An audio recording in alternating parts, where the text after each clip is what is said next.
그런데 우리는 믿음이 있고 구원의 은혜를 알고 있음에도 불구하고 어떤 자리에서 또 무시로 우리가 예수 그리스도를 인정하지 않고 또 내가 믿는 자이고 하나님의 자녀라는 것을 감추려고 할 때가 있죠. 그때 우리 예수님이 부끄러워하지 아니하셨다라는 이 말씀을 우리가 붙들고 묵상해야 되는 말씀입니다.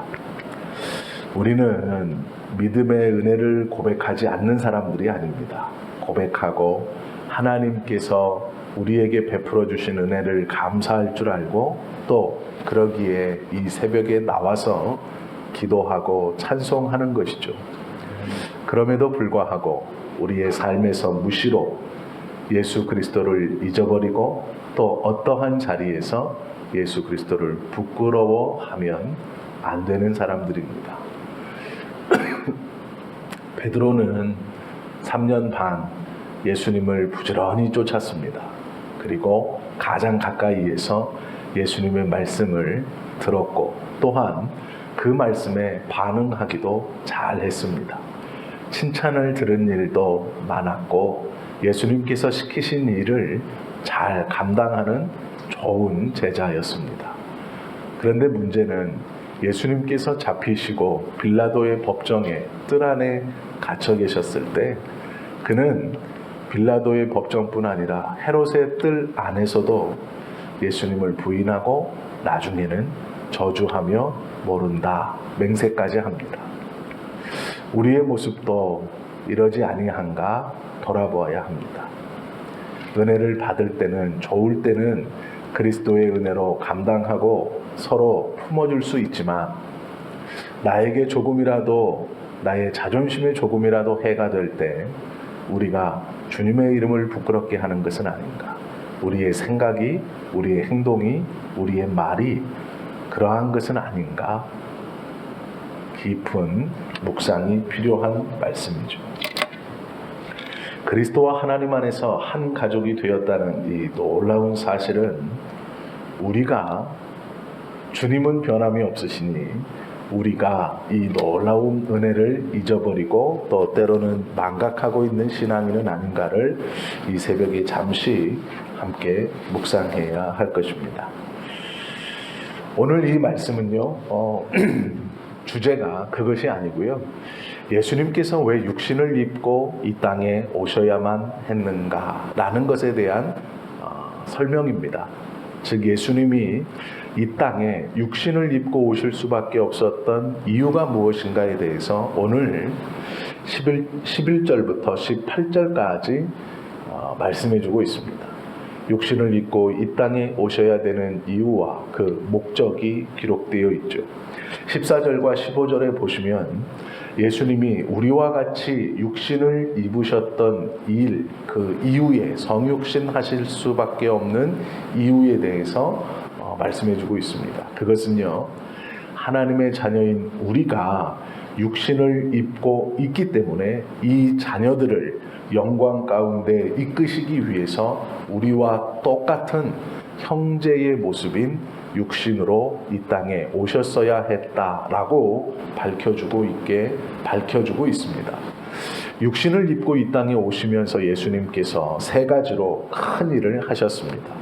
그리고 지금도 우리에게 하고 계십니다. 그 첫 번째는 사망의 권세를 잡은 자, 곧 마귀를 없이 하려고 우리와 같이 혈육에 속하시기 위해 육신을 입으셨다라고 하셨습니다. 마귀를 멸하기 위해서는 마귀가 가지고 있는 가장 큰 권세를 무너뜨려야 됩니다. 그 권세가 무엇입니까? 죽음입니다. 죄의 싹스로 사람이 받들 수밖에 없는 두려움의 상징인 죽음이죠.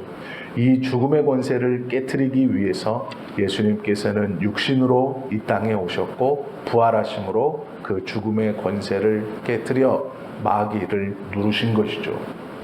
부활로서 이 마귀의 권세를 깨트렸고 또한 우리와 한 형제로 연합하시면서 우리 또한 그 권세에서 자유롭게 해 주심이 예수님께서 육신을 입고 이 땅에 오신 첫 번째 이유입니다. 두 번째는 우리를 죄의 종의 자리에서 일으켜 주려 육신을 입고 이 땅에 오셨습니다.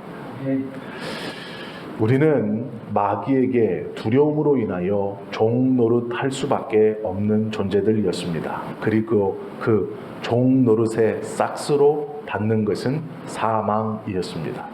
이 두려움으로 인하여서 마귀에게 종 노릇하던 우리들을 마귀에게서 해방시키시고 자유롭게 하시기 위해서 육신을 입고 이 땅에 오신 것이 두 번째입니다. 그러면 우리를 영적으로 죄에서 해방시키시고 마귀의 권세에서 해방시키기 위해서만 육신을 입고 오셨느냐? 그렇지 않습니다. 이 두 가지도 매우 중요하고 귀중한 것이지만 오늘 성경은 한 가지를 더 말씀해주고 있습니다. 그것이 무엇이냐면 시험당하는 자들을 도와주시려고 함이다라는 것이죠.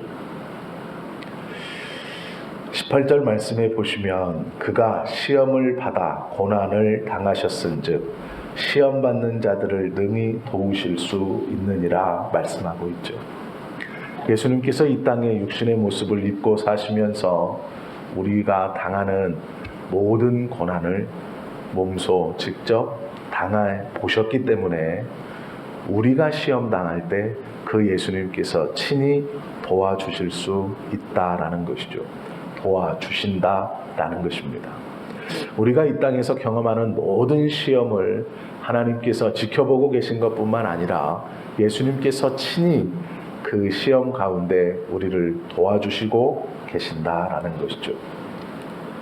요한복음 14장 18절 말씀에 보면 너희가 세상에서 환난을 당하나 담대하라 내가 세상을 이기었노라 말씀하고 있죠. 세상을 이기신 주님께서 지금 우리가 겪고 있는 마음의 갈등과 번민과 시험과 또 어려움에서 능히 우리를 도와주고 계시고 견딜 수 있는 힘을 주시고 이겨낼 수 있는 지혜를 허락해 주십니다. 왜 우리가 그것을 모르느냐? 하나님 앞에 그것들을 정직히 내려놓고 주님께 맡기지 않고 있기 때문에 그랬습니다. 때로는 무엇이 지금 나에게 시험인지를 깨닫지 못하고 먹고 사는 문제에 매여서 나의 시험과 어려움이 무엇인가도 알지 못하고 단순히 돈이 조금 있으면 이 문제는 해결되겠지, 사람과의 관계가 조금만 좋아지면 이 문제는 해결되겠지라는 막연한 기대감 속에 무엇이 진정한 시험인지를 모르고 있기 때문에 기도하지 못할 수도 있습니다. 또 때로는 이 작은 것까지 하나님께 기도하며 해야 하나, 염치도 없지라고 생각하여 기도하지 않을 수도 있죠. 또 때로는 내가 다른 것으로 하나님께 충성하면 하나님께서 나의 이 문제를 해결시켜 주시겠지라는 어쩌면 믿음으로 가만히 계셔서 기도하지 못함으로 우리 주님의 도우심을 받지 못하고 있을 수도 있습니다. 하나님께서는 우리를 형제라 부르기에 부끄럽지 않게 여기시는 주님이십니다. 그 주님 앞에 부끄러울 것이 없고 꺼리낄 것이 없죠.